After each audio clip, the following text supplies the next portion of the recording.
Okay, great. Recording. Wonderful. Okay, so once again, welcome to Plague Histories and Magic. I am Samwise Reardon. And yeah, welcome to this class. This is a gift-based offering class, meaning that I am really excited to be gifting this freely to the community, mostly because it's really interesting information to me, and I'm really excited to get it out there and to share what I've been learning with folks. And yeah, if at the end of the class you feel inspired by gratitude, by abundance to gift to me in money energy to support my practice and to support my teaching, that's really appreciated. And this class is also a 50-50 fundraiser for the Indigenous land camp resistance protest project called Kumeyaay Against the Wall, which is a protest camp in San Diego that's protesting the racist border wall construction. And I grew up in Southern California, so supporting Indigenous resistance where I grew up is really important to me. So thank you for joining me and supporting that project. Yeah. So there's about 9 of us, which is a great number. And we have a little bit of time to just briefly introduce ourselves if we would like to, do names and pronouns, and just something that you are excited about learning for this class. And if you can keep your beautiful answers nice and concise, that'll help us with the rest of the flow of the class. So does that sound good for folks? Cool. Okay, so I'm gonna go down the list, and if you are like, no, thank you, that's totally fine. And if you want us to come back to you, we can do that too. So Adrian, would you like to introduce yourself, name, pronoun, and something you're excited about learning? Sure. Adrian, he, him. Sorry, I'll put my pronoun on my thingy.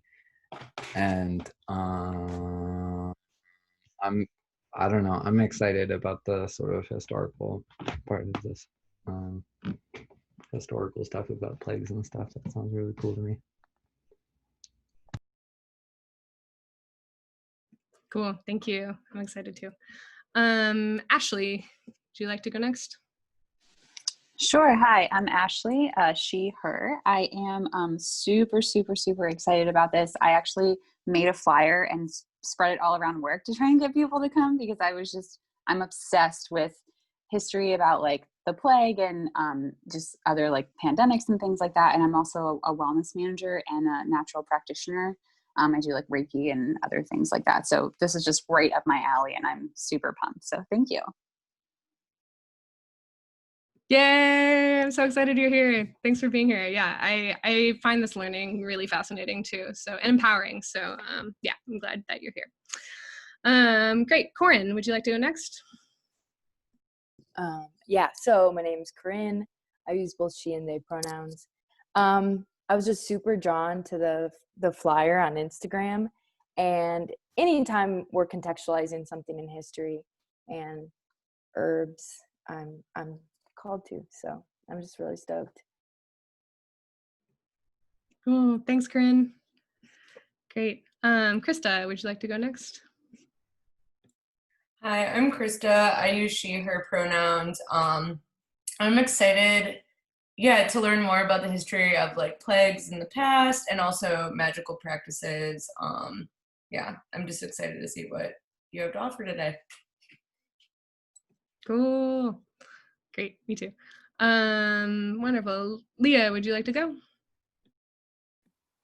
Hey folks, my name's Leah. I use they, them pronouns. I think what captivated me most about attending tonight was the conversation around like intuitive ways that people were reacting to like these pandemics or epidemics in the past, especially with like, using herbs to like antimicrobial herbs, and like nobody knew what germs were. I think that's kind of where you caught me and I was like, I have to, this is super interesting. So thank you for offering this and thanks for having me. For sure, super glad you're here. Paris, would you like to go? Hello, I'm Paris. My pronouns are, I use all pronouns, but they, them is good. And I mean, I'm excited just to learn what you have to share. I also think like I signed up for it because it's interesting trying to contextualize what's going on now, like as a plague that has had like similar things in the past, I guess, like rather than it just being the coronavirus, like it's a plague and like there's a history to that, and just like contextualizing the meaning of that, I think will be interesting. Yeah, thank you. Yeah, people have endured plagues for most of the time that there's been humans, and we are beautiful proof of that. Great. Seed, would you like to go? Yeah, I'm really excited to get to hear your synthesis of. Can you turn the volume off on yours? We are in the same house, so I've been getting to hear a lot from Samwise on what they've been learning, and them right before bed reading about plagues and viruses and stuff like that. I'm like, I don't know how you can do that. So I'm excited to get to like hear it more synthesized in this class and see all the different perspectives that they're bringing, especially their most recent sharing about astrology overlaps in plagues. I'm excited for them to share that information and go deeper into that. Thanks. Great, thanks, Seed. Yeah, Tanya, would you like to go? Yeah, hi everyone. I'm Tanya. She, they pronouns. I mean, really, you can use any. I'm not offended by any of them. I am really excited because I think that we can learn a lot from the history of like the Spanish flu and things like that. And it's such a different world now than it was like almost 100 years ago. Or I guess actually it was over 100 years ago. It was like 1918, I think. So yeah, 102 years ago. And because I mean, even though I know somebody who's 104, she doesn't actually remember it. You know, like we have centurions that have been there, but they don't actually recall it. So but we do have journalism and these books that can, you know, inform us, and I think it's a really wise way to move forward, Samwise. Thanks, Tanya. Super glad you're here. Tessa, would you like to go? Hey, sorry, my video doesn't work. My name is Tessa. I use they and them pronouns. I'm on the East Coast. I'm on unceded Abenaki land, so it's kind of late where I'm at. So I'm in bed.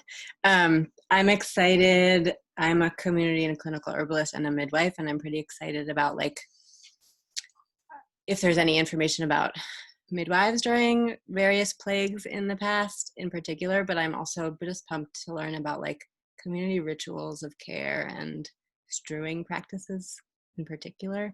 But yeah, glad to be here with y'all.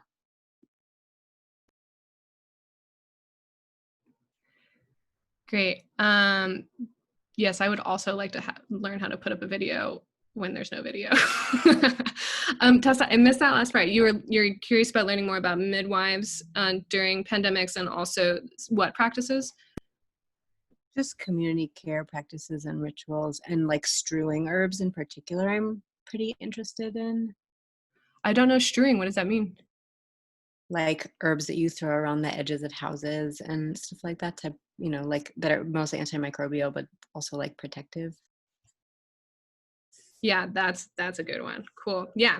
I bet we can crowdsource some of that. Great. Cool. Well, yeah. Once again, thank you all for being here. I'm really excited to explore these realms together, especially like with the lens of appreciating and like honoring the role of magic and how people survived over time.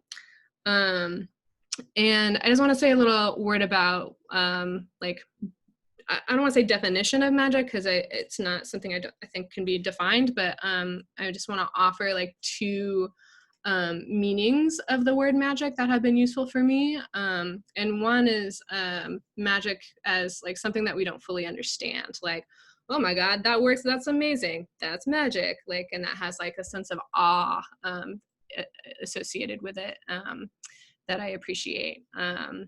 And then there's also this this way of thinking about magic as the art and practice of creating change by being in relationship with Earth's energies.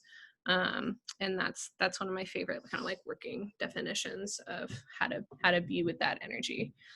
And I'm excited to share with you how that survival strategy kind of shows up across time with these challenges.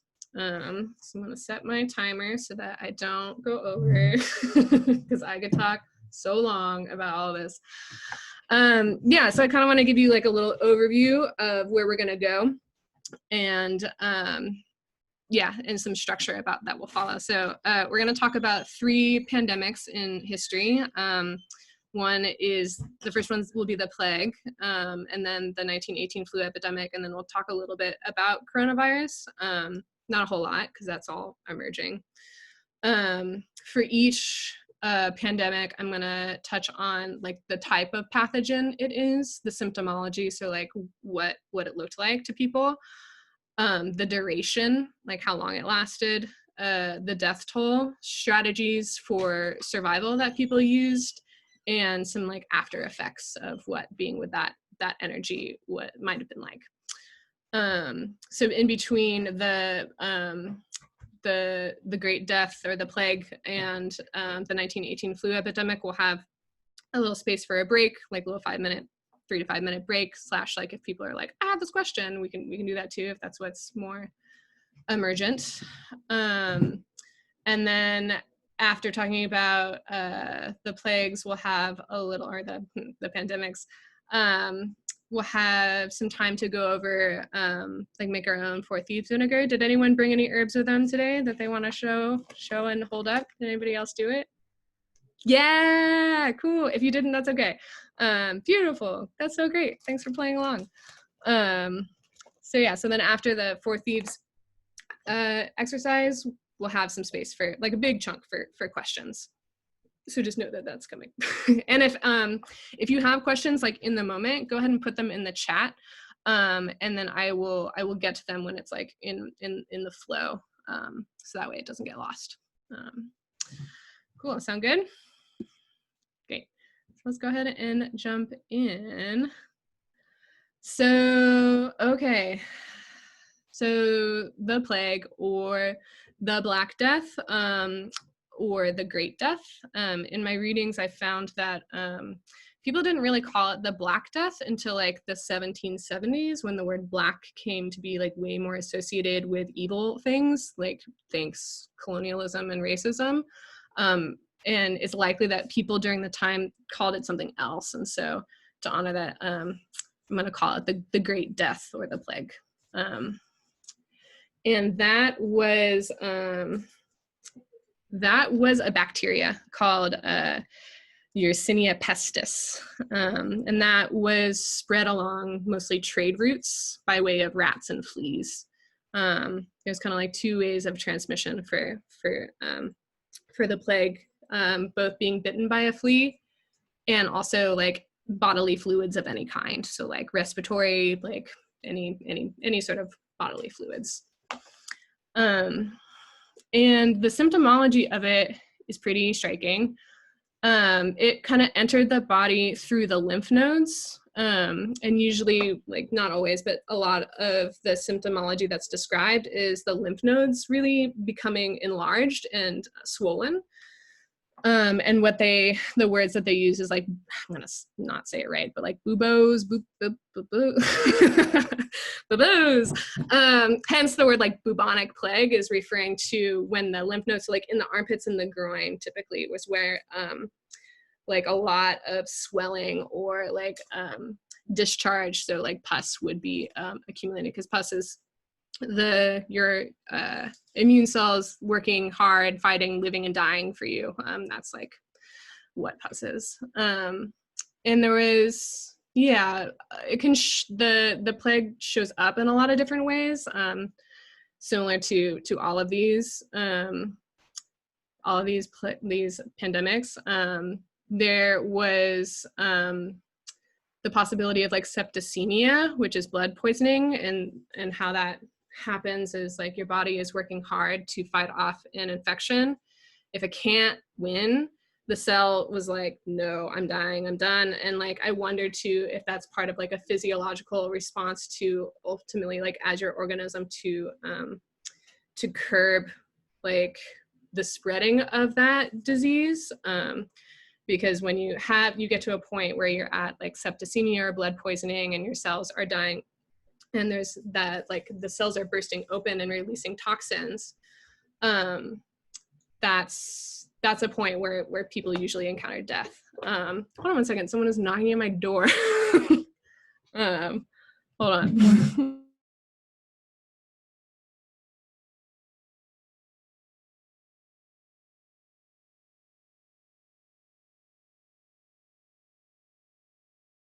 Sorry, that was unusual.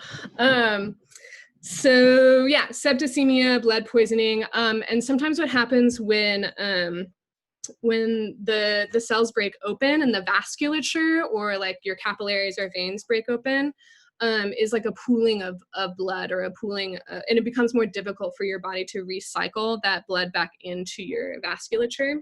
So what people noticed and saw was like the digits, the end of your digits turning black or like really dark in color, or other pooling of blood.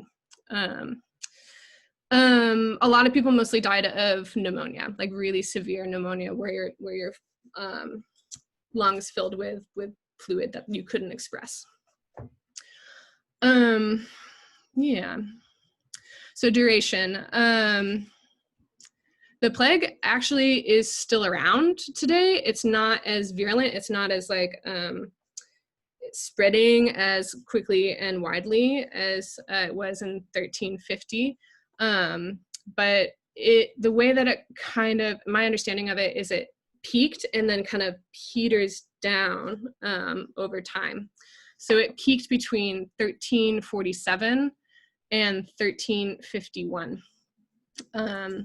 and was around in like varying amounts. There would be like varying outbreaks for like different periods of time until about 1671, and that sort of like was a marked decrease. It does still exist in our world today. It is responsive to antibacterials, so like antibiotics, which is how modern medicine addresses it these days.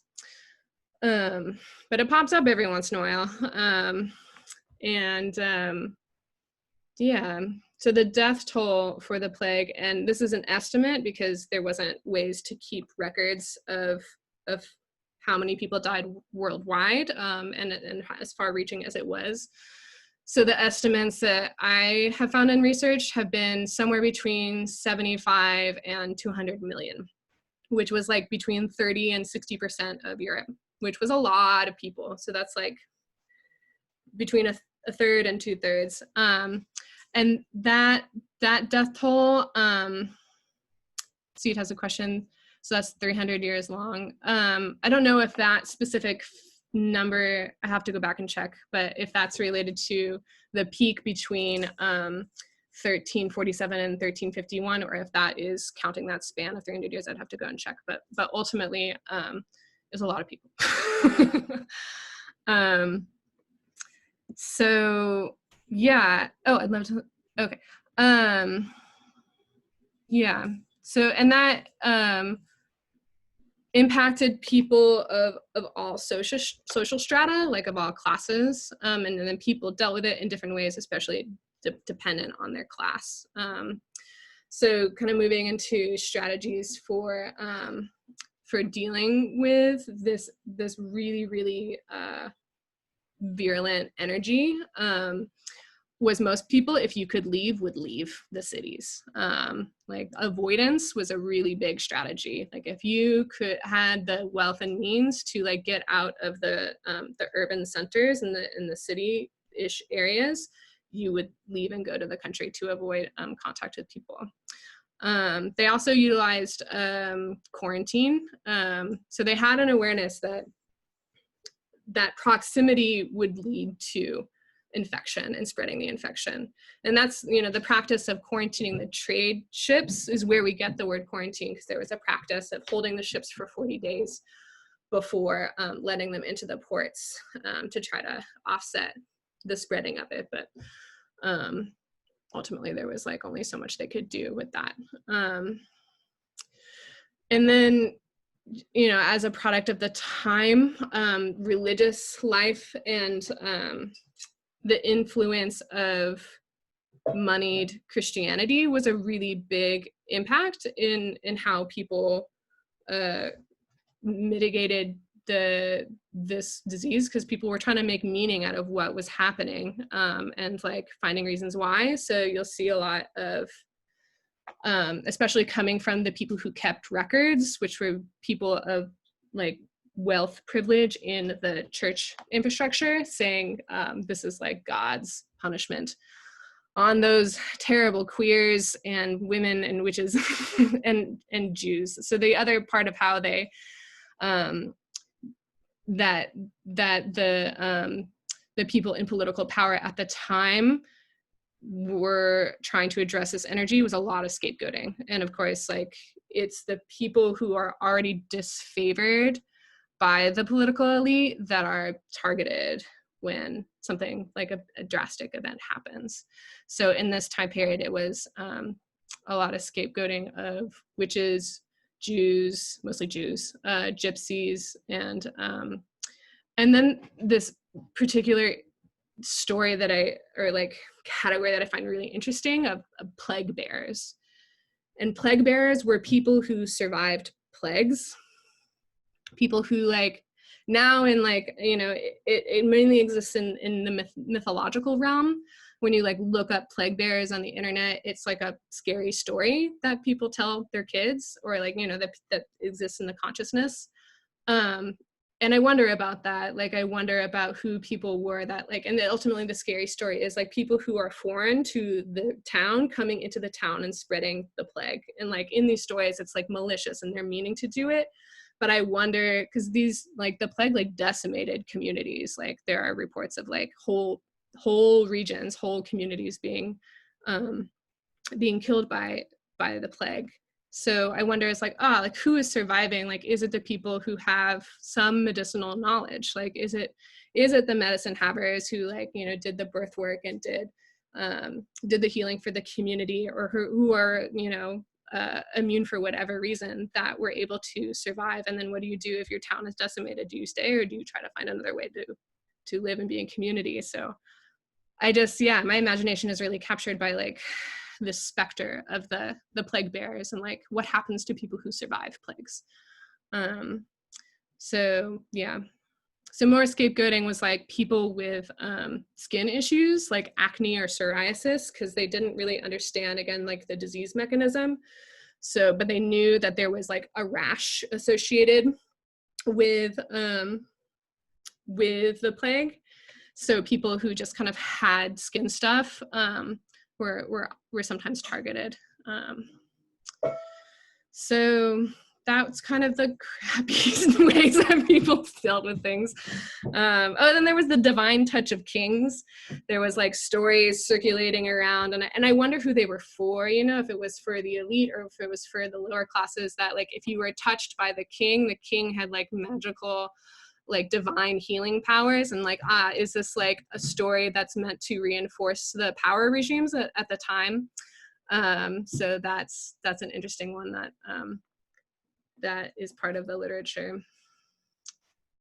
So moving into like what more regular people did, or not regular, but like other things that people did in a magical way, or in a way that like used their spirituality to address what was happening, is sympathetic magic. And sympathetic magic is something that I don't know a lot about. I'm curious to learn more. It's in my lineage, but ultimately what it is take the process of like moving energy from one thing to another thing. And like in the Pennsylvania Dutch lineage that I have, like when I studied that tradition, that's in there a lot. And I like haven't seen it work, but the way that I interact with it is like sometimes when I experience pain, I will like, because in that lineage, the right hand is for doing or applying things, and the left hand is for letting go. So if I'm experiencing pain that I know is like that is passing, I will touch like a piece of the furniture that connects to the ground, and like usually wood. I'll like touch wood and like imagine the pain leaving my body and like traveling down through the wood into the ground. That's sort of my like most common way that I interact with that energy, and like whether or not that's like a physiological brain trick or whether or not that's like moving energy, I don't know, but I use it a lot.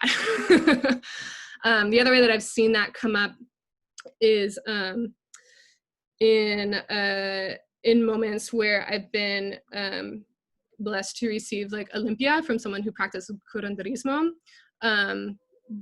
The practitioners have used an egg and like will rub the egg all over the body, and the idea is that the egg absorbs the energy and then can be discarded or done something with to move that energy. So sympathetic magic, much to learn.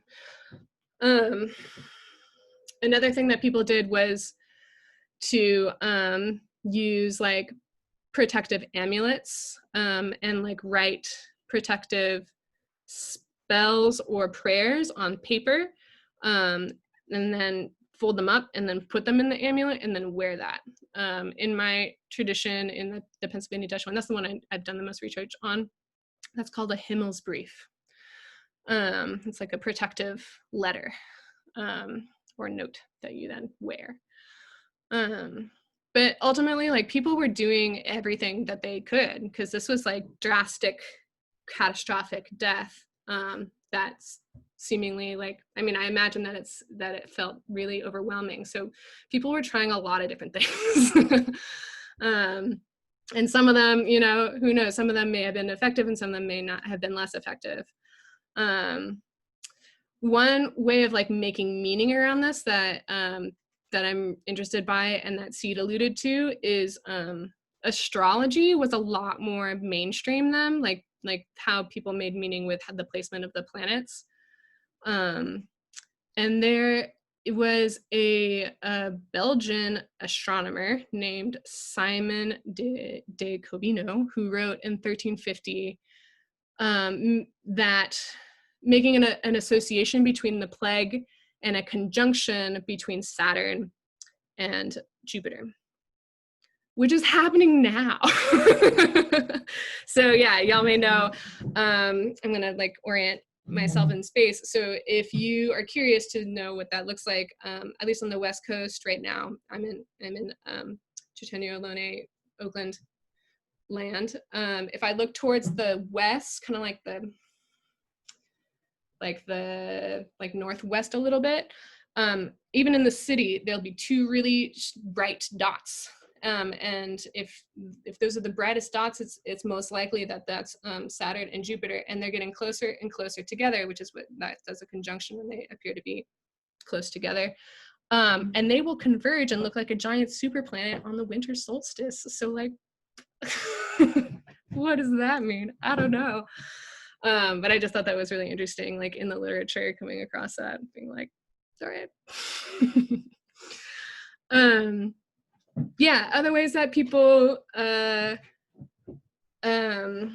this energy on like a physical level were surgery and like lancing of the big buboes, the lymph nodes, and like with like bloodletting and leeches. So how many folks already know that we still use leeches today in modern medicine? Raise your hand. Oh yeah. It's a thing that we do. Plastic surgeons really like them. Like, I was reading this one article where a modern plastic surgeon called them an elegant solution. They use them a lot with like small digit reattachment. So if you like lose your finger or your like ear or something and they need to reattach something that doesn't have like a lot of vasculature going in and out of it, to prevent the blood from getting stagnant, they'll use leeches to move that stagnant blood, because if you've severed the vasculature, it's not going to uptake the blood enough, and when the blood sits, that's when you get necrosis or like cell death. So yeah, medical grade ones that are sterilized, yes. Not out the pond. So yeah, and what's elegant about them, I mean, there's many things, but one of the things that makes them useful is that they only take up blood, and that they also secrete enzymes that encourage like that flow and discourage clotting. So people, medicine people in this time in the Middle Ages knew that, and tried using them. And the thing about the plague is that it was happening on such a scale. This is what I imagine. Like, it was happening on such a scale that it wasn't effective. Like I mean, maybe it could have been a little bit, but just the scale was so much that it couldn't necessarily keep up with the amount of blood, or the amount of like pooling blood, and like the necrosis that was happening. But like, not wrong ultimately, as a solution to move stagnant blood that has begun to like pool and become necrotic.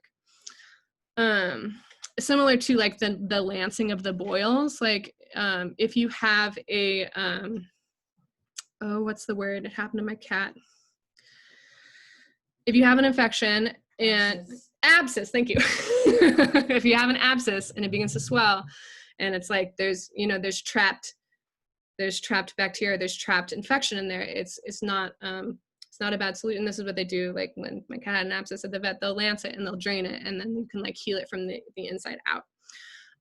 So that's what people tried to do with the swollen lymph nodes, not fully understanding necessarily. I mean, I don't know what they knew, but like that it wasn't easily lanced because of the nature of the lymph node. So yeah. So they were like using what tools that they had that would maybe work in other circumstances, and then trying to apply it to the situation. They also like had an awareness, like we talked about a little bit earlier, that aromatic plants are like discourage disease. And we know now that aromatic plants are antimicrobial. They like will prevent, some of them, like depending on how they're used, like will lessen the amount of pathogen that attaches to like mucosal lining, or like in other ways like discourages pathogen proliferation. They didn't really have that languaging because they didn't really understand. They didn't have the micro frame. So what they had was like, there's something wrong with the air. Like, they had the miasma theory. They're like, and it's interesting to like go and read the literature, because it just has this really condescending tone about people. They're like, these dumb people in the Middle Ages, like, they thought it was bad air and they used leeches, and ha ha ha, now we know medical science, we're so great. But if you're just like kind of dealing with it head on, and you're seeing like, like if I breathe in the air that someone sick is breathing out, and I become sick, there's something to do with the air. So what some people did was create the first PPE. So that's where we get the creepy plague masks, which sometimes were made of leather. Like, it wasn't cloth, so they weren't like, they were trying to make it the least permeable to air as possible. So I imagine like people who had these also were like wealthier, who could have access to like leather working in glass. Because like a lot of the masks that I saw were like plague doctors who are like going to interact with sick people. have like made of leather, stitched really tightly, had like glass for the eyes, so not even the eyes were getting contact, and then the beak contains either like aromatic plants directly in there, or like a sponge soaked with vinegar, where the which would probably be infused with aromatic plants that you would constantly be breathing in at the same time. And like similar to that is if you didn't have money for a plague mask, is just sticking plants in your face and walking around like that. And my favorite piece of like evidence for that, or like that persists, is the nursery rhyme Pocket Full of Posies. Y'all know that one? I was like waiting in line like a couple of days ago for my delicious vegan junk food, and I heard a little girl singing the Pocket Full of Posies song, and I was like, oh my God, is to this day like going strong, like coming back around to that ancestral knowledge. So, but yeah, so if you don't know that, the origin of that one, ring around the rosy, right, describes a rash, especially if you've been bitten by a flea. There might be like a ring around a rash, like rosacea rash, that can indicate the presence of pathogen. You see that sometimes in limes if you get bit by a tick. So if it happens, keep the tick. Pocket Full of Posies, and posies means like small bouquet of flowers. Like if you go and you look it up on Webster's or whatever, it doesn't necessarily refer to like the specific plant. It's kind of like a catch-all for many plants. And then ultimately ashes, we all fall down is not a very optimistic outlook. But I think it's really interesting that it was so, that's like hundreds and hundreds of years that is a persistent song. So yeah, and then the other piece around plant energy that I found is the story of the four thieves. Do folks already know that one? Who hasn't heard it? Yeah, okay, great. We'll tell it for you.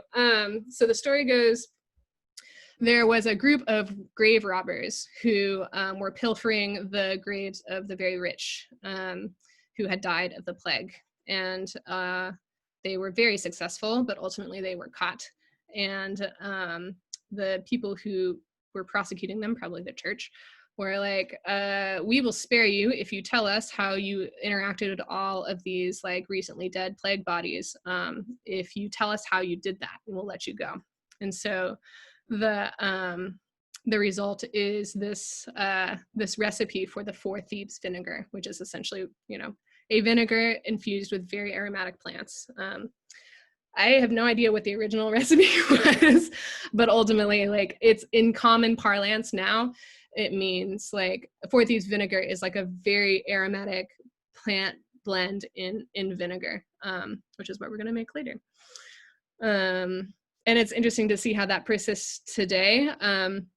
There's a essential oil blend made by Pranaram called Good Samaritan, which is based off of that idea and formulation. And I like how they didn't want to call it Four Thieves, because they're like, no, we're like Good Samaritans. But if I need to interact with, legends.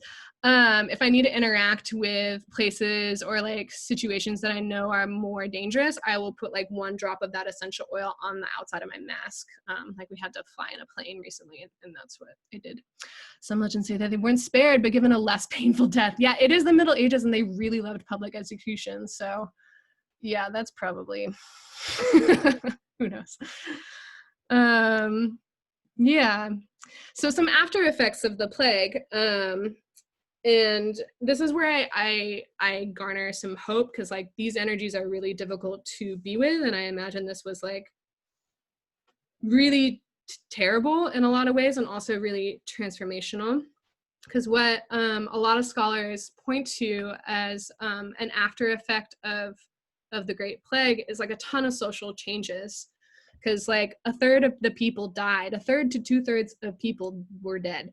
And so what we see is like a really big shift in social structure, from like serfdom, which sucked, to wage work, which also sucks, but maybe sucked less, because they had like, when people suddenly, so serfdom in its shittiness, like after the enclosures of Europe, like of people in their own homelands, like working the land in common, like lords and people with wealth, usually garnered like from the church, came in, people in political power came in and said, okay, all of y'all who are living here now work for me, and you live and die and like produce food by my word, and that's serfdom.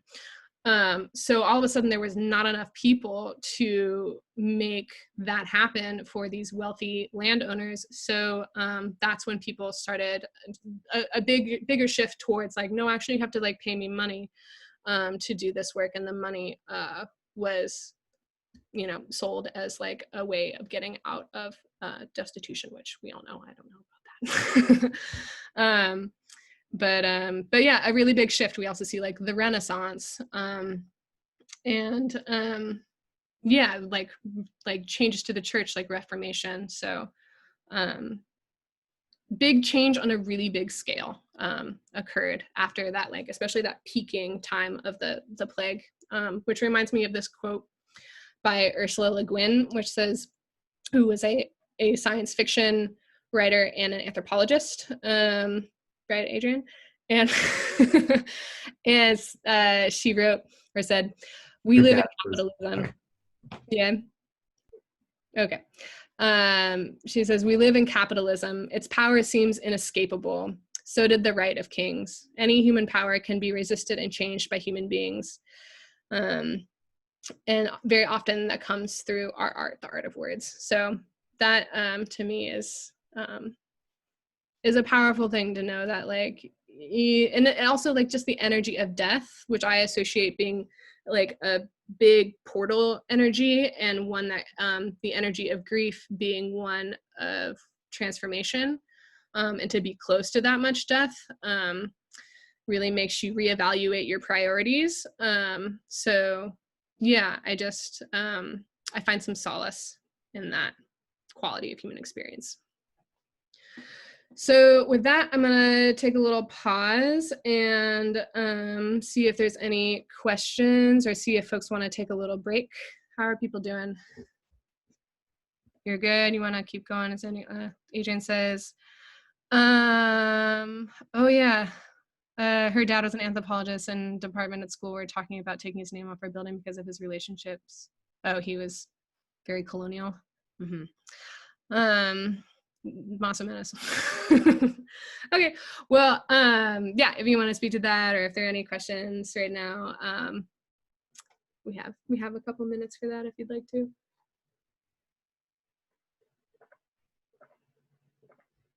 I have a question, and I like don't know if it's in like the scope of the research you were doing, you know, but I'm kind of interested in where like alchemy was in this time, like, because I know alchemy was happening, like I don't know specifically what it was like in the 13th century, but I've done some research around like the 15th and 16th century, and I'm kind of curious like where that was kind of at. Yeah.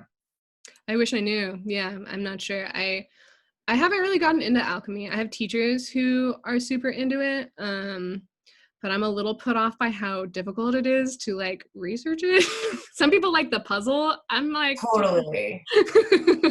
Yeah, I think it's kind of fascinating. I have a hard time, like, I like a lot of thinking around alchemy, but I have a hard time getting into like alchemical books specifically. But yeah, I don't know. I haven't really done any specific research around like alchemists and the plague. But maybe after this I will look into that, you know, just out of curiosity. That'd be a great book. Yeah. Book. Yeah, that would be fascinating. So yeah, I'd love to know more about them too, and not just like their search to turn things into gold. Like what else were they doing? Cool. Any specific aromatic herbs that folks were using that you found? I didn't really find one that was like super pointed to, but I imagine that like really aromatic and antimicrobial herbs such as like oregano and thyme that are like in the European pharmacopoeia that were common and easy to grow were probably used. Because like the smellier and like oregano in particular is like very antibacterial. So, and like thyme also has that like respiratory component. So that's my imagination of what people used. But people, you know, like had a lot of skill and facility with the plants around them back in the day. So yeah, I'm curious about that. And we, you know, I don't know the answer to that question. And I get curious around the legacies of how people use herbs over time. And we'll get into that when we talk about the next pandemic, because there's more records about what plants people used at that time. And those are like the eclectics, or like the people who kind of like were like herbal practitioners around the turn of the century, who kind of like were kind of in the in between of like herbal practice and like medical science, who still remembered like the plants of the European lineages and like kind of used the older ones. And we have some records that I'll talk about when we get there. So yeah, I'd be curious to see what persists over time. Probably bone set. I don't know. Great. Any other questions before we move on? I have another question. Sure. So like bloodletting was kind of like a failed attempt, or like it was, right, like that was kind of your understanding that people were trying to use bloodletting and it just like wasn't pooling blood in the way, or there was just too much blood because of how like it was being, yeah, I'm kind of curious. I like maybe didn't fully grasp that when you were explaining that. Totally. Yeah, we can talk about that again. I don't know, you know, like, and I imagine like case by case was different and looked different for different people. But yeah, so bloodletting, when there's pooling of blood, right? Like, let's say they like people who practiced healing, like had used bloodletting in the past for like big contusions or like big bruising. That was like getting stagnant and like needing to like really like move that energy around, or also in dealing with like blood poisoning, which in like the older herbal texts, there are categories of plants that are called like blood cleansers that we don't really use that terminology anymore, but it makes sense in this context like a lot. Because if you're having a big like infection where your cells are opening and releasing toxins, like you need to clear that from your system. So in that sense, the bloodletting was not effective, but it does encourage your body to create more blood. So like in thinking of, I imagine, like in thinking of scale, like I don't think it was very effective because of the scale at which this bacterial infection ravaged people. And like, you know, as a strategy, it doesn't not make sense unless you're like, you know, releasing too much blood, which people probably were not. In the sense of like lancing abscesses, it makes sense to like release infection, which they called like humors. There was like different ways that they thought about that. So yeah, and again, like with the black, or with the plague, that pooling of dark colored blood in the appendages and like in different parts of the body was pretty profound. So releasing that, I imagine, was like a strategy that made sense. Like, here's the bad blood, which is not bad, because like they knew necrosis, like they knew when something was starting to die, I imagine. So, but yeah, like at that point when it becomes septicemia, when it becomes like a systemic infection, that's not necessarily going to be effective. Yeah. Okay, and folks feel ready to move on to the next pandemic. How are people doing? Okay. Okay, great. It's like a lot. Sometimes I get kind of lost in like the details of the things, but I like coming back around to how like people survived and thrived. Okay. So the 1918 flu epidemic is a virus, or was a virus. It is the H1N1 virus that jumped. Most people think birds. There's some like wondering about if it's birds or pigs, but essentially cross species. And at that point, like we're noticing with the coronavirus, right when it jumps species, really virulent. So, and this one in particular was really widespread because of the First World War, where people were in crowded situations, like on crowded trains. And like if you were sick on the front, they sent you in a crowded train to go to, you know, a place to recover, and then you just spread it more. And also because of the way that they handled the information about the pandemic was one of suppression and censorship.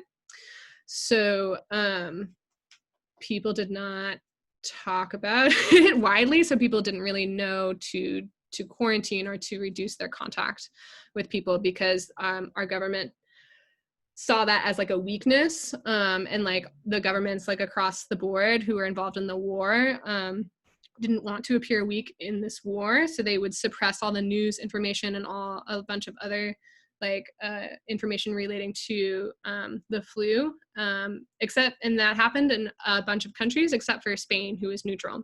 So on the outside of that, it appeared that Spain had a huge problem, which in fact they actually had lower levels than a lot of other countries. And it did originate in the US. It originated in Kansas and then spread through the military and went all over the world.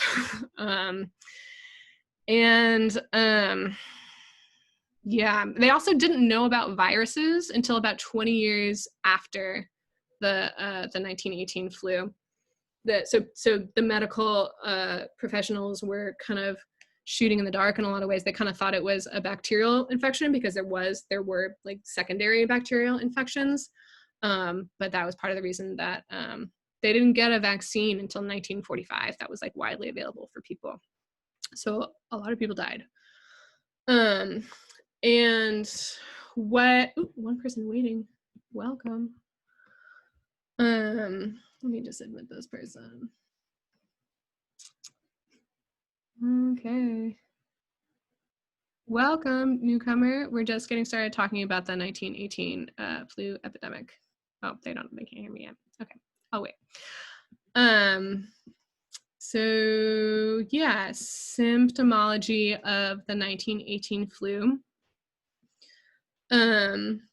Had a bunch of respiratory systems, again, like in some ways similar to COVID. Pneumonia, like really, really stuck thick mucus and like fluid, like filling the lungs, was a big way that people died. Like secondary bacterial infections that we talked about were also a big problem.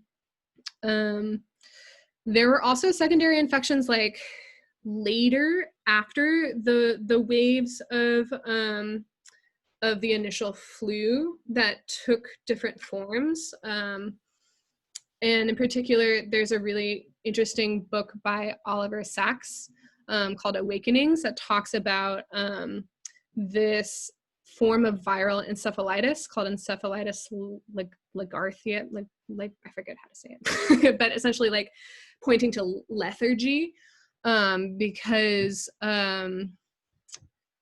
what people experienced or what people saw from the outside was that people became like zombie or ghost like they would sit and like they would eat if you put food in front of them potentially, but like no drive, like no movement of their own volition, which I find really interesting because there are stories from my family about my great-grandmother where she, like the story that my grandmother tells, who was her child, who was around like 14 at that time, was like her father left the family and then her mother went like totally catatonic and sat in a chair and didn't move for 3 weeks until she became institutionalized.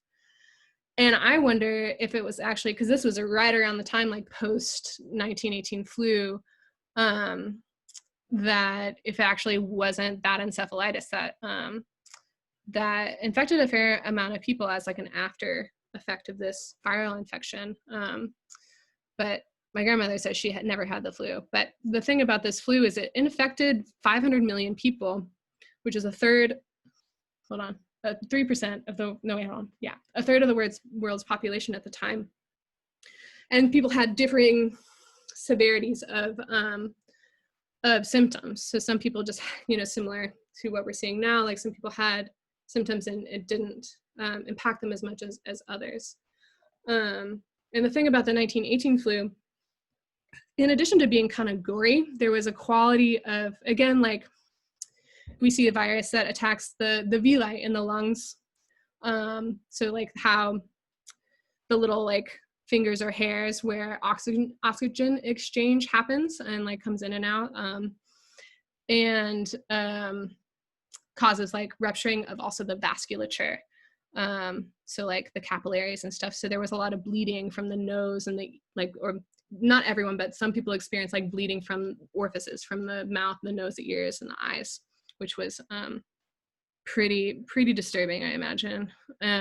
Also people, because of the respiratory qualities of not being able to take in enough oxygen, started to turn blue, like purple or blue in the cheeks or in the appendages and the fingers and toes. And so that's part of the reason why the flu was called the Purple Death in the beginning, before it became misnomered to the Spanish flu. And yeah, I think that's it for that. There was also like literature these days pointing to like cytokine storms as being the cause of death. And I just kind of want to put in a little note about cytokine storms. There's much I need to learn and understand. But my understanding from my teachers is that a cytokine storm is something that happens when you're dying. So it's kind of like that cell that's like wants to shut itself down because it can't replicate and doesn't want to replicate any more viruses or bacteria out of its own cell machinery. Cytokine storm is when your body like is releasing all of its inflammatory and immune flares that normally would signal like, hey, come to me and help me solve this problem. It's sending them all out at once, being like, we're done being a vector of disease. And so whether or not that's like causing death, I'm not sure, or like something that is observable when death is happening. I'd like to learn more about it, but that's something that's kind of like coming up a lot right now in the literature around COVID. And I'd like to learn more about it because sometimes it's pointed to as this like very scary thing that I wonder if it's being understood as fully as it could be.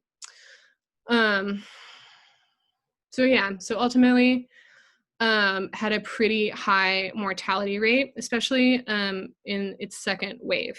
So I'm going to talk about duration of this pandemic, which ultimately was short.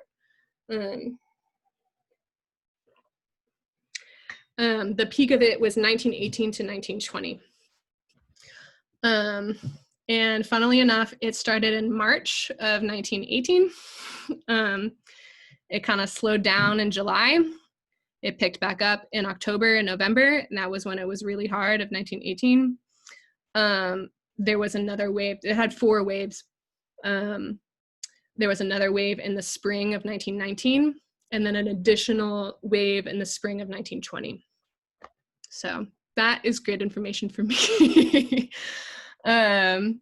Just to notice its reoccurrence and like the cycles of it. Yeah. So the death toll, ultimately, again, it's hard to say exactly, and there are estimates, and those also vary depending on where you are sourcing your information from. So it's somewhere between 50 million and 130 million, which is a pretty wide range. And in this book that I am learning from and recommend, called Herbal Antivirals by Stephen Buhner, thumbs up from Tanya, he calls it the deadliest pandemic in human history. Some people say it's the plague, some people say it's the flu epidemic. So I'm not sure, but Yeah, it did impact a lot of people. And again, like primarily young folks, not primarily, but like much more young people than previous like flu pandemics, which people had a hard time with. And there was a lot of death, right? Then the First World War was also a really, really deadly occurrence. So part of the way that people met this energy was there was a big uptick in spiritualism and like mediumship, to talk to and attempt to talk to people who have passed. And that's when we see a lot of like seances kind of start to get popular. The advent of the Ouija board is a big deal. And interestingly enough, it's like it was some interesting people who were proponents of spiritualism. So two of the big proponents were Sir Arthur Doyle, who wrote Sherlock Holmes, and Sir Oliver Lodge, who was a really respected physicist who worked with radio waves. And I'm just like imagining this physicist working with radio waves in like the turn of the century. I'm just like, that's like a sci-fi film that needs to be made. So they both lost sons in the war. And Sir Oliver Lodge lost his son to influenza in particular. And they both had positive experiences with mediumship. And like what I'm noticing a lot in the literature is people being comforted by hearing from their kids or their young people that they are like not in pain and happier or happy on wherever they are. There was also a lot of people who like took advantage of that energy.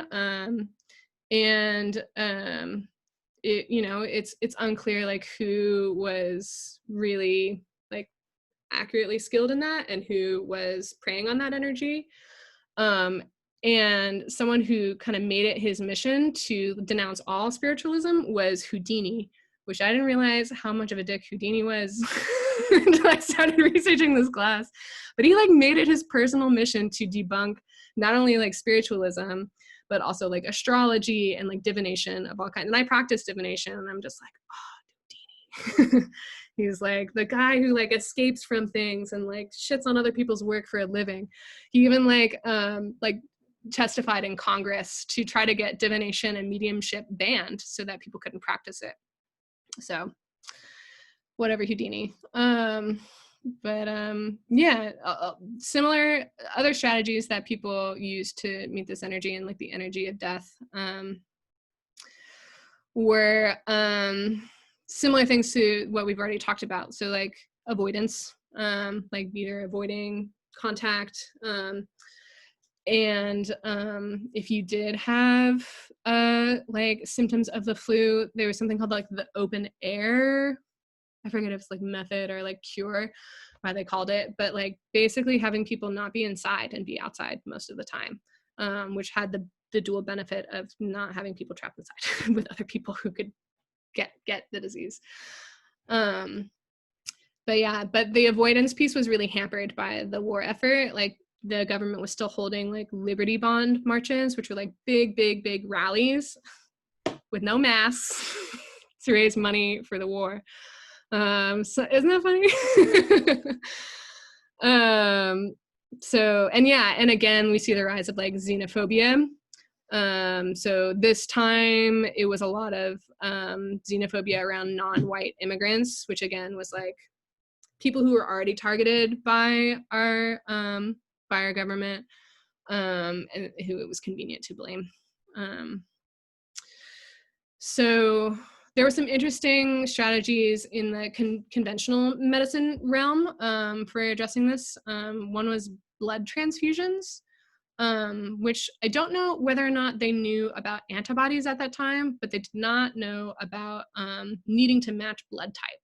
So they would try these transfusions, and they would be successful sometimes, and people would recover, and they would not be successful sometimes, and they were still trying to figure that out, and they wouldn't figure out like blood markers for a couple more years. one of the things that made the most difference from the conventional medicine side was really high quality nursing. Like people just getting like good, consistent care in a warm, well ventilated place. Made a big difference. And some of what we see in this time is the elevation of the status of nurses. They were also short on nurses. So like you see a lot of like posters and stuff from that time extolling nurses and like being like and calling for more nurses. They also tried some stuff that was like kind of off the mark. Quinine was used, which is an anti-malarial. But yeah, used but not super successful. They tried like aspirin. As far in my research, I also found some conventional medicine doing things to keep the bowels open, which I don't fully understand. Like that's when I get curious about what they were actually seeing. I'm like, were they seeing constipation as a sign, like as a manifestation of like how viruses can attack the gut lining? I don't know. But they use something called mercurious chloride, which is mercury, and they used it as like a wide-ranging antiseptic. So basically, it would just kill everything. So one of those ones that weren't super effective. And then purgatives as well to like make you puke, which I also don't fully understand. So yeah, again, shooting in the dark, trying to figure it out. People not knowing what viruses were until 20 years later. But yeah, the quality nursing care making a really big difference. If you could afford medical care, and like that was not something that a lot of people had access to. Most people were treating at home. So like the big piece that I find interesting is the herbs and like the folk medicine practices that people used at this time. And there's a really great book. And by the way, I'm going to send you a handout at the end of class that's like that has all the books that I reference and all the herbs that I'm referencing. So you don't feel like, I should have said at the beginning, but don't feel like you got to scramble to get it all down, because it's going to come to you in a handout form. Including this book called A Time of Angels by Karen Hess, which is like, it's a young adult fiction book. It's meant for children. That describes the 1918 flu epidemic and has a really great picture of like how folk medicine was used in that time. And when I was researching for this class, I was like, I read that as a child. That was a book that I read as a child. I think that's maybe why I'm like this. But yeah, it's like part of the character's journey is to like go out on a farm away from the city center and then like stay with a family member who's like, you're going to drink some apple cider vinegar every day. You're going to like take these herbs and drink this tea every day. And that's how we're going to help you recover and keep you healthy. So yeah, people did what they could, and a lot of that could be effective. So again, yeah, vinegar, apple cider vinegar, onion packs, which is something that some of us who are working with folks who are recovering from COVID are using, which there are different schools of thought on what makes a good onion pack. Some people say not cooked, some people say lightly cooked. It depends. I don't know. But ultimately, an onion poultice, probably slightly warmed, put in between layers of fabric on your back is a really great and powerful decongestant to like move some really stuck mucus. So people did that. People worked with flax in that same way, a flax poultice as a decongestant, which is interesting because it's very mucilaginous as a quality.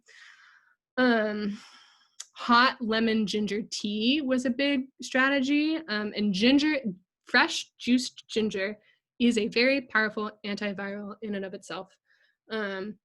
So that is great that is a strategy that people were using and we can still use.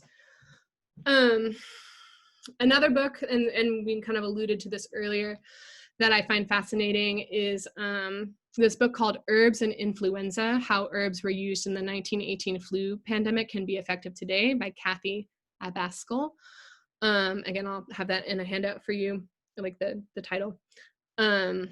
And what Kathy did is took an old survey that the Lloyd brothers, who were pharmacists, did of 220 physicians in 1919 about what herbs they were using at the time.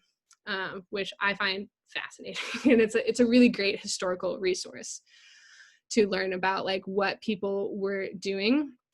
And just a side note on that, if you find that and if you look it up and you like look up all of the like scientific names, the Latin names and stuff, some of those plants are low dose plants. Some of those plants are only like very dose dependent, and if they're in higher doses are not good for you. So if you are excited to experiment with those plants, make sure you do lots and lots of research, and also touch in with an experienced herbalist or practitioner before attempting that. But some of the safer ones that I feel good about mentioning now are bone set. Bone set's a big deal in the flu like viral realm. I got to meet it when I was in Ohio not too long ago, and it's very unassuming as a plant, but it is a very powerful antiviral and a febrifuge, so it'll make you sweat and can help break a fever if you need to do that. And that's also one of the ones that a lot of us who are supporting people recovering from COVID or addressing COVID are using. Pleurisy root, again, about that respiratory component, moving really stuck mucus. White byrony, which I am not familiar with, and I suspect is one of those like old world plants that sort of like made it through the times to show up. It's not one that I'm familiar with. It's very much a part of the like European pharmacopoeia. Black cohosh, which has like respiratory support qualities to it, softening, and yeah, I don't think of it as like a go-to, but it's included in this list. Red root, which is a lymphatic. So like again, the lymph was like first affected in the Great Plague. Similar energy in the 1918 flu epidemic. It definitely moved through the lymph. I mean, most things move through the lymph if they're infectious, but the red root in particular is helpful for moving that around and preventing that stagnancy. And then bloodroot was another one that has like qualities to support people recovering from bronchitis. And another one that I found interesting as a strategy that people used was eucalyptus oil in a handkerchief. So we have that similar strategy of like breathing in something antimicrobial as a means for protection. I read something about like train cars being hosed down with eucalyptus oil every night so that people, I was like, I wonder what they use at BART, which is our transit out here. Yeah, so those are some of the plants. Also whiskey and vinegar. I already said vinegar, but like whiskey in itself, which I get curious about because I'm like, does whiskey by itself have antimicrobial qualities if you drink enough of it? I don't know. But also what is in the whiskey? Because that might be something that could have herbs infused into it. As like a liquid that could extract. So is it the whiskey itself or is it the herbs that are coming with it? I don't know, but that's something that comes up too. Yeah, so some after effects of the 1918 flu epidemic. And again, like being with big like death energy, has transformational qualities. And so some of the things that I've noticed, which, may or may not be correlated, but like follow in time is like the Roaring 20s, like our short stint of the Roaring 20s, where you have massive wealth inequality, but you also have like a really big blossoming of creative and artistic expression. So like the Weimar Republic in Germany, where it's like super, super gay and like very like, the advent of like cinema. And so like all these really interesting expansions of art and culture in some ways. You also had like the development of public health as like a thing that was implemented. And in some countries that weren't the US, the implementation of universal healthcare is something that we see at this time. In the US, we get stuck with employer-based healthcare because they're like, guess what, you're still a serf. Just kidding. So yeah. So yeah, those are some. I'd be curious too. Like, I mean, I'm, like I said, like very much a student of these histories and these trajectories. So I really get curious about other experiences of like expansion and transformation around that time that, you know, I'm not aware of, or I'm not thinking of. And yeah, I find it to be very interesting. So yeah, so with that, I kind of want to spend a little bit of time talking about coronavirus in particular. I don't, again, like want to spend too much time because I, again, just want to state for the recording, I do not claim to know how to treat or diagnose coronavirus. I am a student of these histories and these practices. And yeah, so I will share with you what I have learned so far, which is that it is a virus. It's an RNA virus. And RNA viruses are particularly tricky because they replicate really fast. Hold on a second. Much talking. Thanks for listening. So yeah, so that's part of the reason why we're seeing like shifts in symptomology and shifts of the ways that it's showing up, is because it's changing a lot and it's changing its form. And it's the same family as SARS, which is interesting to note. Its symptomology is, again, like respiratory symptoms and gut symptoms, again, attacking the villi of the lungs and the intestines, and also attacking the vasculature. So similar theme of wanting to support the vasculature in the long run. And something that people are seeing in hospitals, like hospital workers, people whose vasculature is becoming compromised, having what they're calling COVID toes, or like the bluish tint to the toes, which is also related to really low O2 levels. Again, like the intake of oxygen is affected when the villi become damaged. So people are working with lower oxygen levels, which can be really tiring. There's like big fatigue. And also like potentially like heart impacts as well, because your heart is working really hard to get your body the oxygen that it needs. And like then, you know, it's difficult to get enough oxygen. So that's why sometimes people are put on oxygen for that reason. I'm also noticing really long recovery periods. It's something that takes a long time to recover from, because the damage is tissue damage. So it takes also recovering and like and healing and potentially regrowing tissue, and that can take a while, and that can be also impacted by a lot of different other things, like, you know, your cultural and socioeconomic position, if you don't have access to the things that you need to facilitate healing, like rest, and like quality food, and like freedom from environmental toxicity, it's going to take a lot longer. Difficulty breathing, fever, loss of taste or smell, which was also a quality that people sometimes experienced during the 1918 flu. Again, there's little villi, there's little sensors in your nose, and there's little taste buds. So it's like things that I wonder if it's like things that are protruding a little bit that kind of get impacted by the virus and damaged. Other symptoms, diarrhea, which again point to that irritation and malabsorption in the gut lining. If your gut can't absorb, it can't pull up all the water that it needs to pull up, and so you get really loose stools. Bluish lips or face, especially if your O2 levels are low. Again, like that, like impaction of the O2 levels and the vasculature. And then potentially some reports and some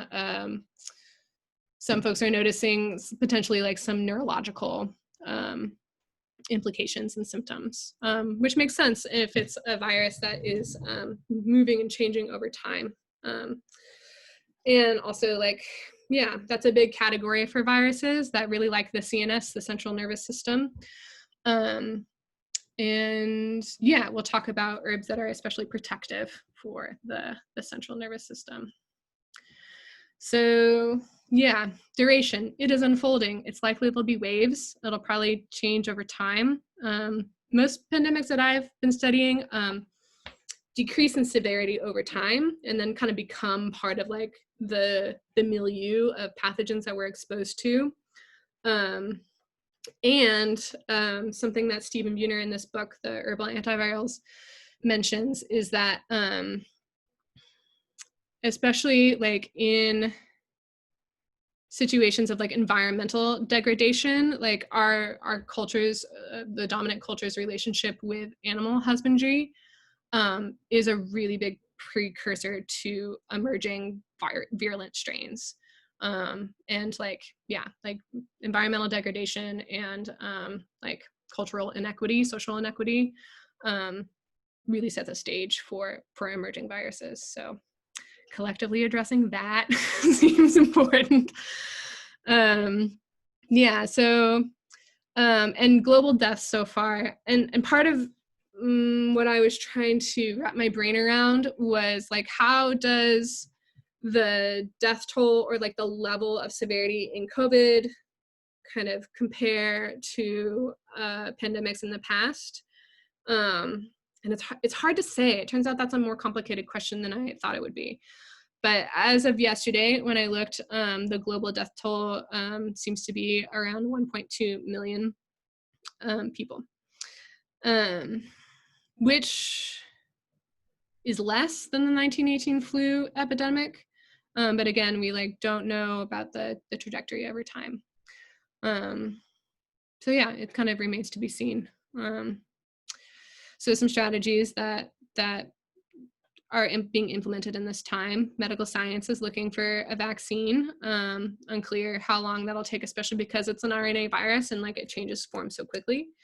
But yeah, I think a lot. What I've been noticing too in just my learnings about medical science and antiviral medications is they quickly become obsolete because of how quickly the viruses change, which is why a lot of practitioners, medical professionals in China are advocating for a pairing of medical science and traditional herbal, like traditional Chinese medicine herbs, as a strategy to be worked together. People are seeing a lot of success with that strategy because the herbs themselves are a lot more wide in their breadth of what they can address, rather than like specific targeted. That's what we want a vaccine for, is like specific targeted, precise, surgical, so yeah, it's useful to have multiple tools at your disposal for that. Yeah, obviously we're using avoidance, masks, physical distancing, hand sanitizer, which I do worry about hand sanitizer because I worry about the creation of resistant strains of pathogens over time. So there's that. Not to say don't use it, but I'm just saying, yeah, like it'll be interesting to see over time how things unfold. We're using shelter in place, and some of the magical or spiritual practices that I'm noticing being relevant in this time is a lot of prayer. A lot of collective grief ritual is something that I'm really, really inspired by, and I think is very necessary in order to like be with this energy of transformation. I feel like it's much more able to be metabolized in collectivity than it is alone. So yeah, that's why like Bayheart, the collective I'm a part of, is prioritizing like creating grieving space, especially after the election, because we don't know, but having that as like a priority seems to be very important. As well as like ancestor guidance and reverence. That's been really fascinating to feel and see in different corners of this like zeitgeist or like spirit of the times coming forward about like encouraging people to connect with their own lineages and their own ancestry, to find the wisdom that's there, and also to get right with what's there to get right with if you are needing to navigate being with harm. So yeah, I'm finding it really powerful that that's what's coming through right now, is this like reaching backwards and forwards, but to reaching for the ancestral connection seems really important right now. And then herbs. Some of the ones that I'm seeing be really useful, and again, this will be in your handout, are kudzu, which is prolific in the South. It's like a weed there. It's a great antiviral. It's also neuroprotective. Again, we see the relevancy and utilization of bone set. That's a big one that I see in formula a lot. Japanese knotweed is, again, like this very specific antiviral that has both like a respiratory action and like a neuroprotective action. Similar to Chinese skullcap, or Baikal skullcap is another name. Again, really great, powerful antiviral, and also like neuroprotective.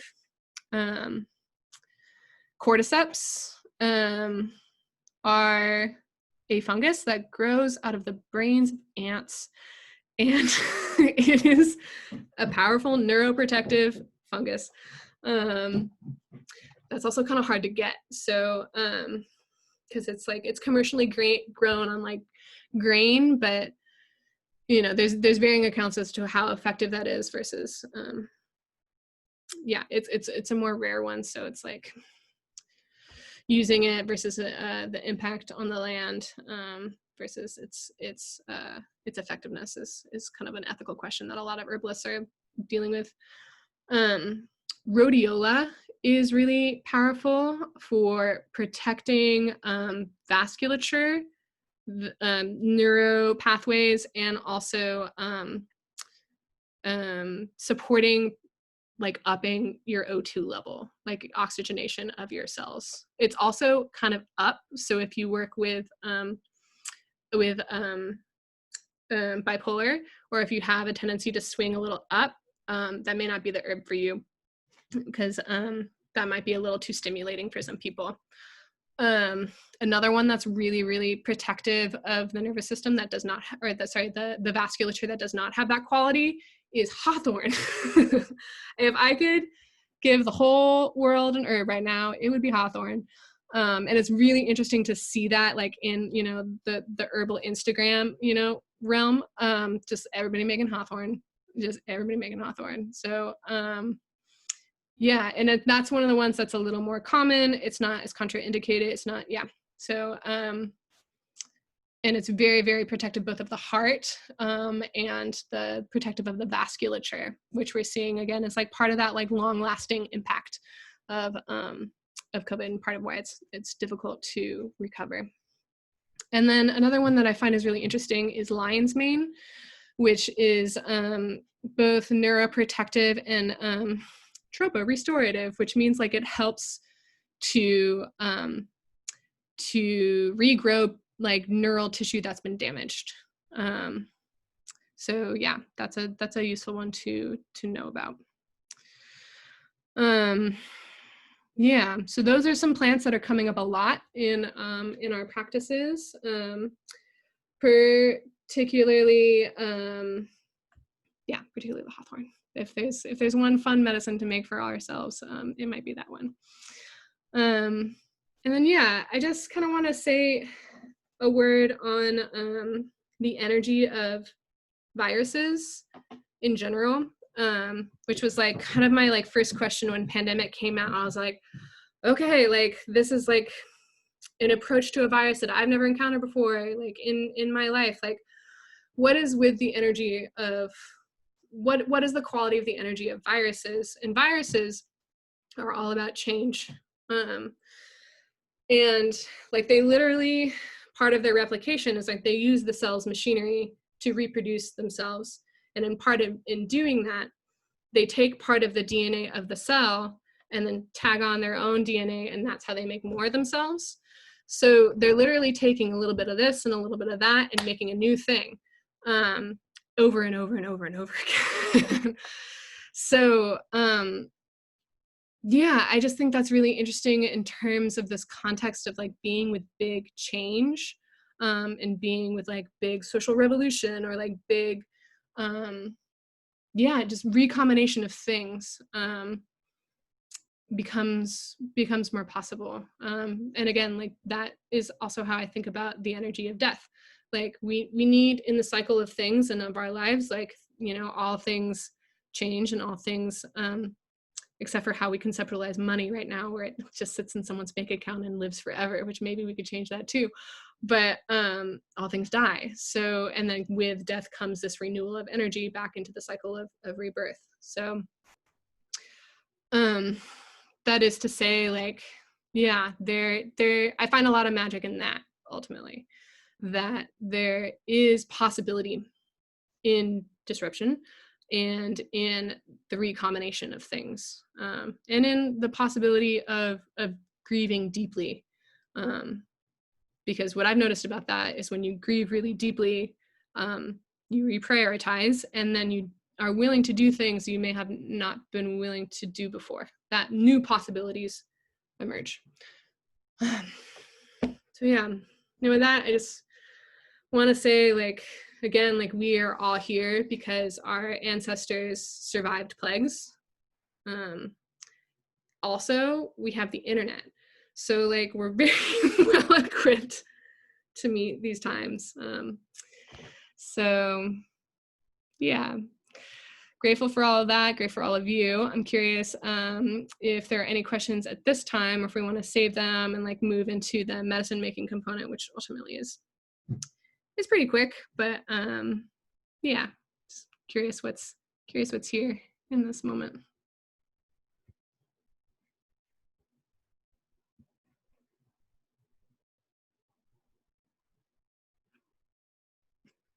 Did Krista have a question? You got the square. I do have a question, but I wanted to like let other people go if they had questions. Yeah, I'm kind of curious about like the role of blood in the two previous pandemics, and like with like the coronavirus, you don't really hear about anyone talking necessarily about blood. Like I haven't heard, like, blood has not come up, so I'm kind of curious about that and your research. And then the second thing was like just kind of thinking about some of the things you were saying during like 1918, and thinking about like this obsession with like purging that was like also kind of in medieval time, and maybe that's why people were like kind of trying to get these things out, and like the obsession with like bowels and like yeah, like vomiting and these ideas, those seem to be really connected to the humors. And like, you know, I'm seeing like connections from the past, but yeah, I guess I'm curious mostly like the role of blood in the previous pandemics, and like why isn't that necessarily in the conversation of the current one? What a great question. Thank you for asking it. I think a lot about like the role of blood in our cultural consciousness, and as like a visceral human experience. To answer your question though about like how is blood present in the symptomology of COVID, and I don't know.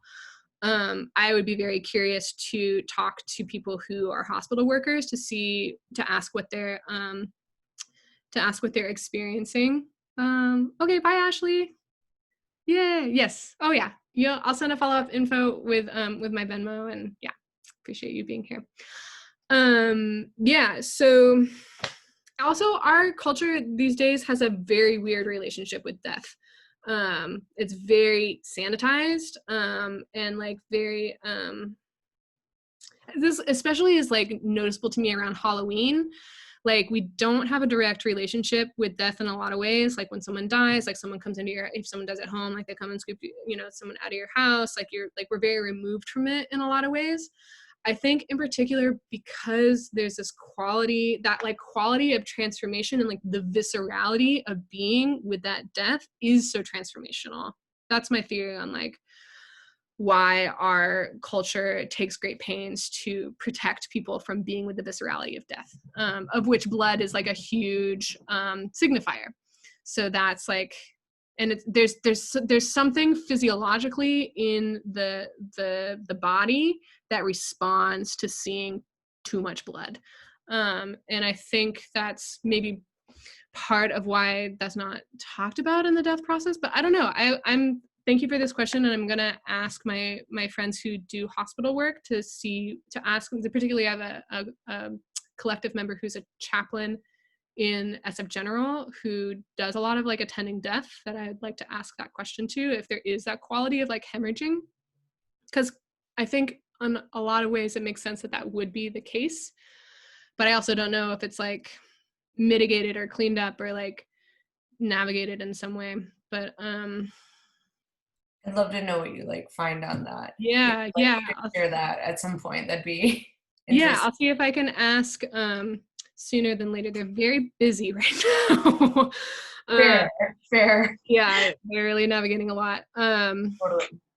But yeah, and then that quality of like purging as like a response.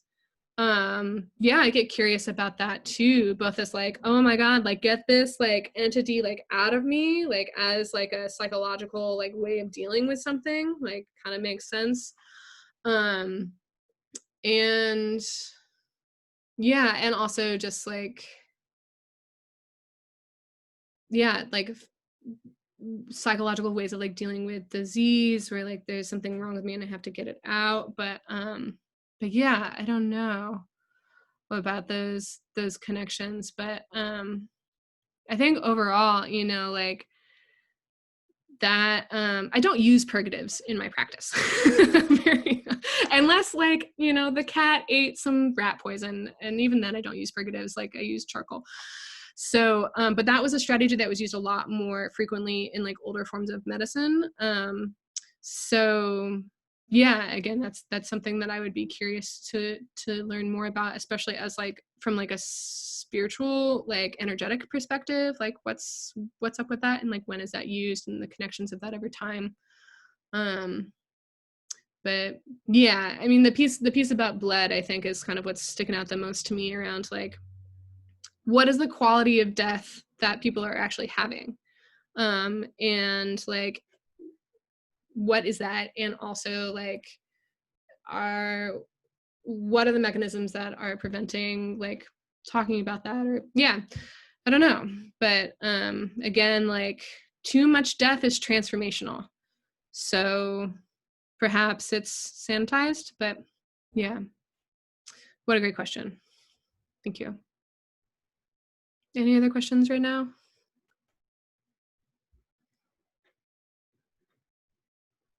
Okay, well, if you got them, put them in the chat. And then we'll move into the medicine making. So if you're playing along at home, grab your jar. It's a pretty simple recipe. So here's my jar. It is a mason jar. Ultimately, what we are doing is we're putting a bunch of herbs in a jar, and we are covering it with apple cider vinegar, and we are letting it sit for a month, and then we're straining it. And that's what there is to do. Okay, bye, Adrian. So yeah, so some herbs that I'm gonna use, and I haven't really decided how exactly I want to use this vinegar. I think I might like have it be something that I kind of sip on, or also something that I could like potentially like clean or like have like be imbued in like a surface if I choose to, but probably something that I sip on. So I kind of leaned more towards tasty and less towards the most antiviral that I could possibly make it. Yeah, that's kind of the direction I went. And before I kind of jump into that, I see that people have their plants, and I'm curious what people brought. So if you brought a plant, you want to hold it up. And yeah, does anyone want to talk about their plant that they brought?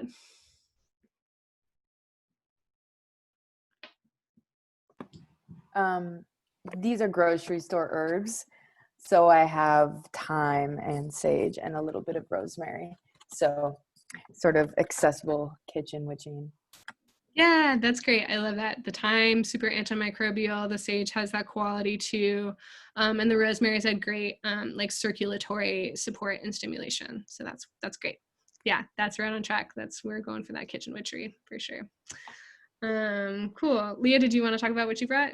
Yeah, I was heading in that direction with the rosemary as well. I think I'm Yeah. just going to keep it simple today and use just the rosemary. It's from this massive plant right outside my front door, and I look at it every day, and haven't worked with it yet, with that specific plant. It's just been kind of like watching it get bigger and bigger since I moved here, and today I was like, you're going in vinegar. Yeah. So it smells so good. I found that, like, I don't know, when I was sitting here, I feel like I have like a bit of Zoom fatigue. I work completely online now, so having the rosemary next to me was actually, I think it was like actually helping me focus. Like, just, I know that's like a property of rosemary as well, kind of this like bit of like brain stimulation and focus. So I don't know, maybe I have to just like start keeping it next to me every day now. Mm-hmm. Yeah, rosemary, that's your friend. Yeah. That's so great. That's so great. Yeah, I love the rosemaries that stand as like sentinel, like in front of the home. You know, those are definitely like so protective in their energy. I really think about like the powerful like femi queer ancestors that that showed up for us and continue to show up for us as being present in rosemary, and it's so invigorating. Like, yeah, like definitely, yeah, like I love rosemary. I really like to do like self cleansings with rosemary by like lightly like hitting or like tapping. That could be like total energy game changer. So yeah. Well, that's great. I'm gonna have a little bit of rosemary too. So mine is dried and from the Berkeley bowl. So yeah, basically I'm gonna be like very folk about this and just be like, I'm putting it in the jar. That looks good. I'm probably gonna do like equal parts more or less, except for the cinnamon is gonna I'm gonna make it very cinnamon. Not too cinnamon. I was reading online like, oh, if you have more than like 2 grams of cinnamon, that can have narcotic effects. And I'm like, that's not something I knew before. So I'm gonna do, which is a fair amount of cinnamon, this much cinnamon into the infusion. So again, cinnamon has really great antiviral properties. Also helps like with regulating blood sugar. I'm also going to put some star anise, which I love. I love the star anise. It's so beautiful, which has like digestive support qualities. And again, the plants that I went for are very, very aromatic. And that was kind of my guiding star for a creation of my version of a 4th use vinegar. So like the more volatile oils, the more like fragrant, the better. So I'm going to put some cloves in here too, which have an analgesic quality, like a pain relieving quality if you like suck on one.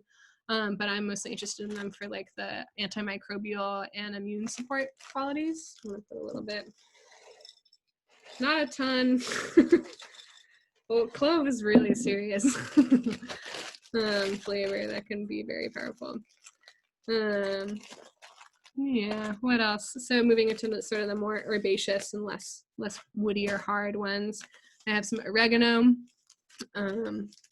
which again has those strong antimicrobial qualities, especially, well, both like respiratory and digestive affinities.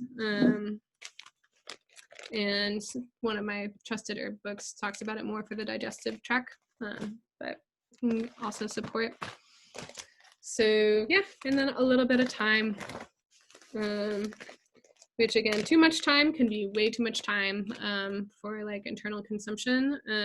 So it is a pretty powerful plant. So I'm gonna do, yeah, kind of that much. And so ultimately what is it already labeled? Okay. What I'm kind of going for is like half. So when I make vinegars, I usually do like either 1:2 or 1:3 ratio. So like 1 part plant to 2 parts vinegar. So I'm just going to cover the rest of it up with vinegar. I like me these big old Bragg's bottles and covering that up to mostly to the top, but not touching the top. I also, it's important if you're using a jar with a metal lid, to put like a layer of like plastic. I'll usually put like a plastic bag from like the grocery store or whatever that I cut in half, to be in between the vinegar and the lid. Otherwise the lid will corrode like quickly. But I didn't prepare that part, so I'm just gonna put a lid on it. Do that a little bit later. And then most importantly, I'm going to label it because especially with things that are like a mixture that are not super clear what's in it, it's like a multiple mixture thing. I'm gonna put what's in it on the jar so I remember what is in it. So I have my masking tape. I'm gonna put it right on the jar. I'm gonna write 4 thieves, vinegar, and then I'm gonna write what's in it. Rosemary, thyme, oregano, star anise, clove, cinnamon, and then I'm gonna put the date. So I know when it's time to press it. And it is the 2nd of November, 2020. By the way, thank you for joining me the night before the election. I hope this is a good distraction for people. Great. Okay, well that's that.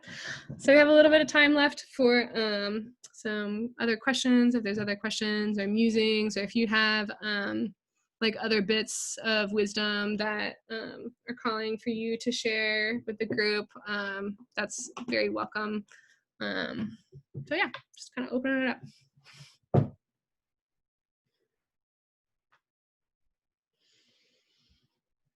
And if folks don't have questions, oh, sorry, go ahead. Oh, I guess I just would say I also have really witnessed that resurgence of ancestral veneration, especially like this sort of portal at the end of October, and seeing how many more folks were sort of engaging with their ancestors, and how many people who have like European ancestry have found the importance of sort of going back to their roots. And yeah, I don't know, I just feel like I see a lot, and I don't know, I'm sure there's still people like appropriating spiritualities and cultures that aren't theirs, but I have definitely witnessed way more right relationship, you know, sort of leaning into like their own lineages and proper tradition. So that was really cool to connect that. So I think I'll be thinking a lot about that. Yeah, totally. Yeah, I'm glad you're noticing that too. Yeah, it's a thing that's happening. Yeah, and in particular, it is interesting to notice like a lot more like people of colonizer descent in our regions connecting to their ancestries in ways that are attempting to be in right relationship by like honoring the harm and also connecting to the things that can give us some more resiliency to be with those legacies of harm by like connecting to what is life affirming and what helps us be connected into the family of things. And yeah, that's something I think a lot about. That's something that I've taught about as well. And yeah, it's a really beautiful ongoing unfolding and exploration that I think is really important right now, and especially in doing it in ways that are yeah, in balance to like to yeah, the spirit of the times, and needing to honor and center like on a larger like collective scale, like centering the leadership and direction of Black and Indigenous and people of color, and also like carving out space to make those connections with people that share our lineage, because again, like I just find that grieving is a lot more possible in collectivity, and that that can be really powerful. And yeah, another resource that I really have been learning a lot from is the book My Grandmother's Hands, which speaks to this vision of what is it like to have a culture where European descended peoples are like participating in liberation, like in our own cultures and in our own spheres, that in a way that supports and is led by the liberation of people of color. So yeah, I am very encouraged to see that happening in my circles around ways of connecting to ancestry that is in right relationship, and that's also happening in white supremacist circles, and that's kind of disturbing to know. And I saw that there's this like German ancestral metal band that I was like really curious about called Healing, which means healing, and they it's a mixed experience, this band, but I was really curious about them because they work really hard to like source their like imagery and like song content from their own lineages. And like, you know how we kind of have like Renaissance fairs here in the US, like in Europe they have like Stone Age and like Iron Age reenactments, and so like that's kind of where this band kind of came out of. So I was very curious to see representations of like older ways of being of my lineage. So they toured and I went to a show here in San Francisco, and it was really interesting to see who was at this show, which was like a lot of people who were like into paganism and like liberation and like anarchisty, whatever people who I'm assuming, you know, share my politics, and also sharing this room with a lot of white supremacists who are seeking the same thing. Like they're seeking this connection that's happening right now. And so I think it's really important that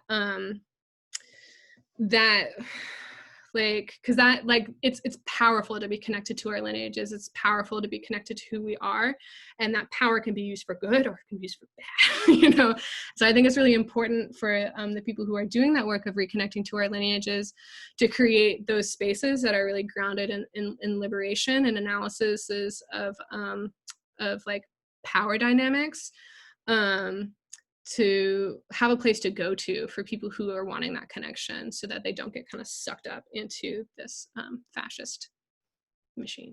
Because it's very much, and I get really curious, you know, like the spirit of the times, you know, like you know, is it the ancestors themselves that are really trying to come through? Like, is it also like we're facing cataclysm, like on a huge scale, like not only just, you know, pandemics, but like climate catastrophe? Like, what do we do in times of like really big upset? Like, we use what we have, and also we like seek guidance from those who came before us. So I think it makes a lot of sense that that's here right now. And my prayer is that it happens in a way that is, like you were saying, in right relationship, and again, like grounded in both an analysis of power and like, you know, acknowledging how those histories have also been used to subjugate people of color and other people, and also like create space for the liberation of all beings, so that, you know, we're creating a viable future in which we can turn towards. That feels important. So thanks for bringing that in. Thanks for hearing me on my little soapbox there. Yeah, anything else that wants to come through?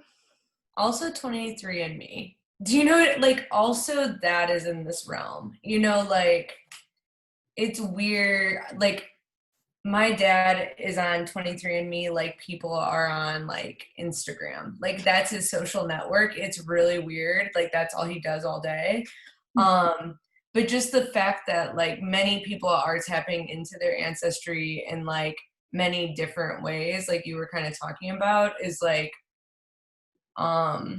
is it the internet? Is it like what, like there are many things in line that have a line for that to like occur, I think.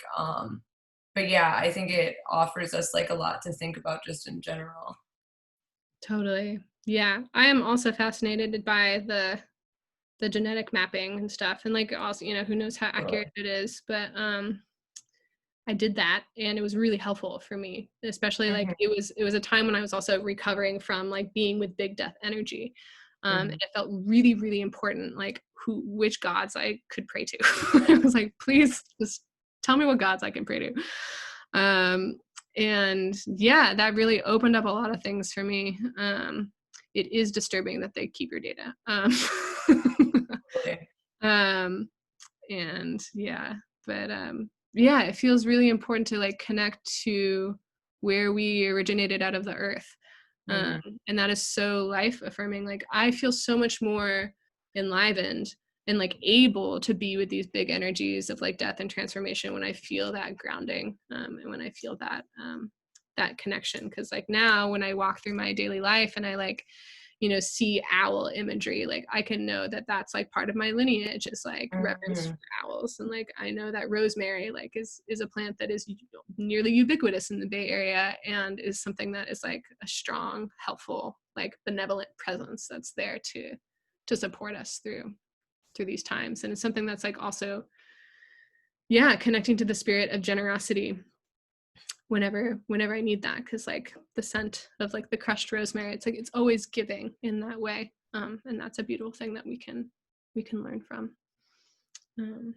Yeah, well with that, I'm noticing we're at time.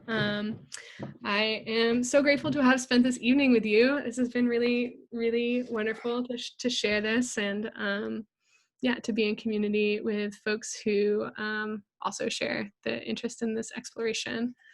And yeah, if you are excited about what you're learning, if you're wanting to help us like get this information wider and help support my teaching practice, and also my practices supporting people with plants, I invite you to share your gratitude through money energy if you are excited to do that. I'm going to put my Venmo in the chat, and I'll also send it out in an email with a handout right after this call. So yeah, I am so grateful, and that's my Venmo.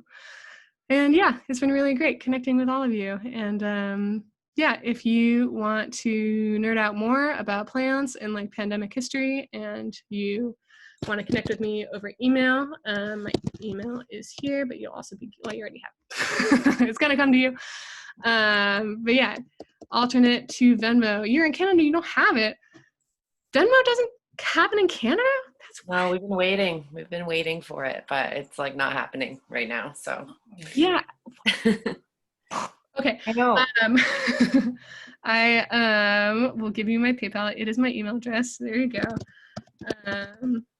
That's why I have Canada. I know, like have some good things, but not all good things. Yeah, that's the way it goes sometimes with places. Okay. Yeah, and in addition to that, my partner is like, tell them you do divination work. And I'm like, okay. I do divination work. I work with like plant-based oracles. That's one of my favorite way to interact with people, because it's just like letting that kind of come on through. I do herbal consultations with folks. And yeah, I have a podcast where I talk more about nerdy plant things, called The Herb at the End of the World. So there's all that. And yeah, if you want to stay tuned for future offerings, we're going to do a really fun plants and pleasure series with Seed and I. We're going to talk about, yeah, especially as it kind of gets like deeper into Scorpio season and shit may hit the fan. It's unclear what will go down, but taking direction from Adrienne Marie Brown and really cultivating like pleasure practices as a resiliency strategy.